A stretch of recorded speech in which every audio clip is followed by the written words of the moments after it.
Dando continuidade aqui à nossa aula sobre máquinas térmicas, vamos falar do ciclo perfeito, quer dizer, o mais perfeito possível, que é o ciclo de Carnot. Então, um engenheiro militar e físico, Sadi Carnot, ele propôs um ciclo, certo? Que teria máxima eficiência para os processos em questão que a gente estava vendo, tá? Esse ciclo se baseava simplesmente em quê? Segundo Carnot, entendeu? Demonstrou esse ciclo, ele teria a seguinte ordem. Primeiro, ele recebe calor da fonte quente e realiza uma expansão isotérmica. O ciclo está a temperatura ali, TQ, e ele vai expandir o volume dele isotermicamente, tá?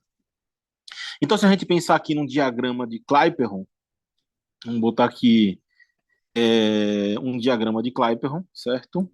Vou fazer aqui. Pressão vezes volume. E aí, o que é que ele diz assim para a gente? Ele diz, olha só, a temperatura TQ vai haver uma expansão isotérmica. E a gente sabe que a expansão, ela tem o seguinte desenho assim, isotérmico, ó. Tá aqui, certo? A gente tá vendo o quê? Que o volume está aumentando da esquerda para a direita. Então, a seta seria essa daqui, ok? Esse daqui é um, esse aqui é o processo 2, ok? É, deixa eu apagar aqui rapidinho só, eu vou botar mais para cima.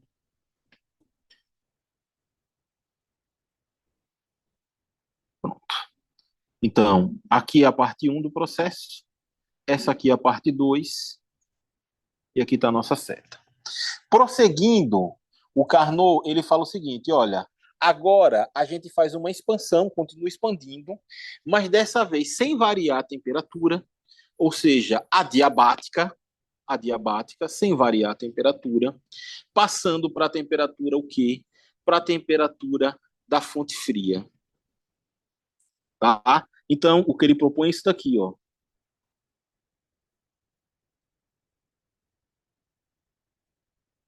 Então, tá saindo aqui, ó, de 2 para 3, certo?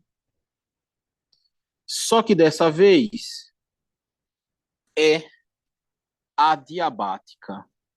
Eu vou apagar o gráfico aqui rapidinho, simplesmente para a gente fazer mais bonitinho.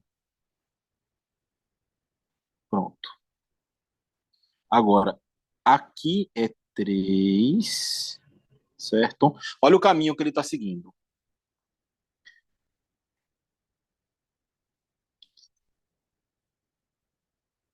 P vezes Z. Agora em 3, repare só, aqui em cima, tudo isso foi a temperatura da fonte quente, tá? Agora a gente vai fazer isso na temperatura da fonte fria, ou seja, a gente vai fazer agora o processo contrário, ou seja, uma compressão, uma compressão,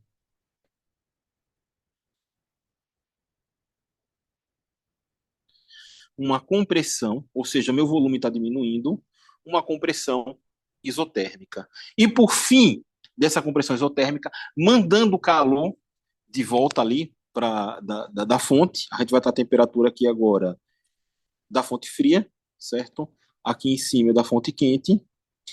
E aí a gente vai ter agora o quê? Uma compressão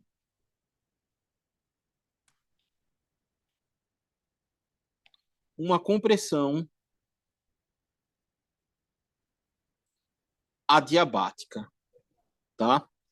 Então, ó, esse daqui vai ser o ciclo de Carnot, tá? Tá feio, mas a gente vê aqui. Ele é um ciclo no qual a gente tem duas expansões, uma térmica e a isotérmica e outra diabática, e duas compressões, uma térmica e a outra adiabática. Nesse processo daqui, do ciclo de Carnot, a gente tem a capacidade de atingir o máximo rendimento possível, tá? E aqui eu quero aproveitar para fazer uma análise diferente. Esse ciclo de Carnot que a gente está vendo aqui, ó, é para um gás ideal, certo? Vamos pensar agora num diagrama aqui, ó, que seja T, T de temperatura, vezes entropia. Como é que seria isso? Novamente, olha só. É, de 1 para 2, eu tenho uma expansão volumétrica. Se eu estou expandindo o meu volume, o que é que está acontecendo com a minha entropia? A minha entropia, se o volume aumenta, o que, é que pode ser? Eu posso ter ali um grau de desordem maior, já que o volume é maior, a minha entropia tem que aumentar. Então, é o seguinte, ó, na temperatura da fonte quente, vou botar aqui, ó, na temperatura da fonte quente, tá? De 1 para 2, eu tenho uma expansão volumétrica, o que gera a um aumento de entropia, certo? Agora, no caso da diabática, a diabática, o calor ali, ó, tá fixo. Se o calor tá fixo, se eu não aumento a energia do sistema, a minha entropia permanece o quê? Constante. Então, eu vou ter aqui, ó, uma expansão, eu estou expandindo, certo? Adiabaticamente, porém eu não estou injetando energia nesse sistema, tá? E o que, é que eu estou fazendo aqui? Eu estou fazendo o quê?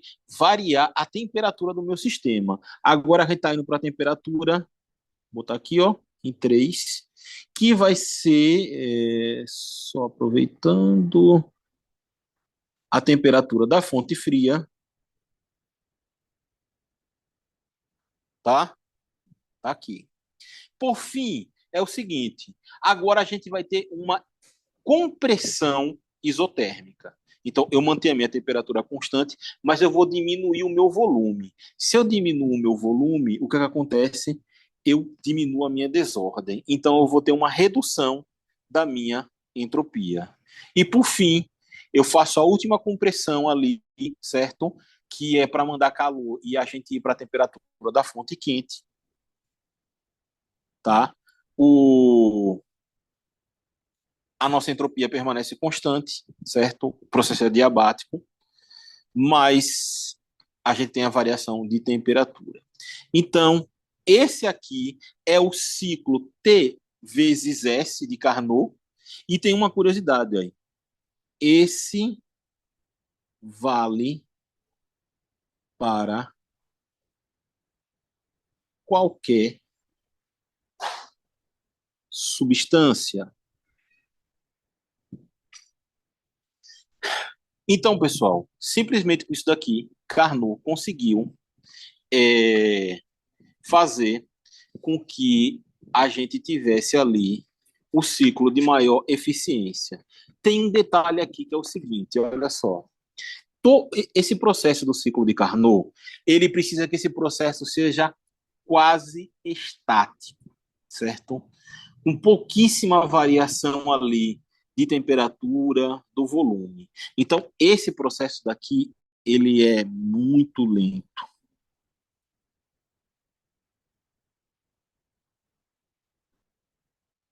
De maneira que se você usasse o seu motor do seu carro, ou o motor de um carro, fosse idealizado com um ciclo de Carnot, ele gastaria menos combustível.